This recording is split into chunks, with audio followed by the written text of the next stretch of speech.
السلام علیکم ورحمۃ اللہ وبرکاتہ۔ محترم ناظرین، آج 10 ستمبر 2 صفر بروز جمعہ ہے۔ اس وقت کی بہت ہی افسوسناک خبر آپ حضرات سے شیئر کرنے جا رہے ہیں۔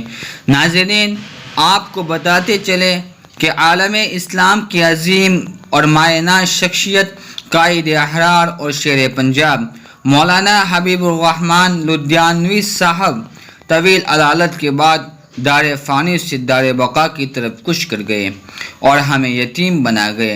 انا للہ و انا الیہ راجعون۔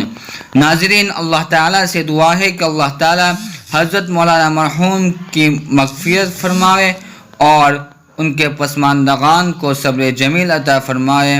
جی ہاں ناظرین، آپ سے گزارش ہے کہ مولانا مرحوم کے لیے دعائے جملیہ ضرور کمنٹ کریں اور ویڈیو کو لائک اور شیئر کر دیں اور ہمارے چینل MK TV کو سبسکرائب کرنا نہ بھولیں۔